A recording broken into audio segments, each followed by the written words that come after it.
ជំរាបសួរនិងសូមគោរពដល់ពុកម៉ែបងប្អូនទាំងអស់គ្នាដែលចូលមកកាន់ Channel របស់ Admin ដើម្បីទស្សនាវីដេអូតម្រុយឆ្នោតខ្មែរសម្រាប់ថ្ងៃទី12ខែ4ឆ្នាំ2025សម្រាប់វេលាម៉ោង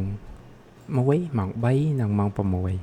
6ដូច្នេះកុំបង្អង់យូរសូមពុកម៉ែបងប្អូនកលេចមកមើលតម្រុយ2លេខតម្រុយ2លេខ Admin គឺមានលេខ23 26 63 65សម្រាប់ប៉ោះ A B C D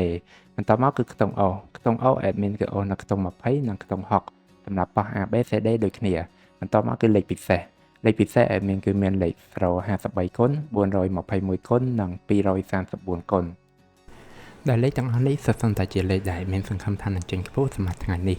អរគុណពុកម៉ែបងប្អូនទាំងអស់គ្នាដែលបានទស្សនាវីដេអូនេះពីដើមរហូតដល់ចប់ក៏ជូនពរពុកម៉ែបងប្អូនទាំងអស់គ្នាធ្វើការសងសំណាននៅថ្ងៃថ្មីទទួលបាននូវការហេងឆ្នះចំទាំងអស់គ្នា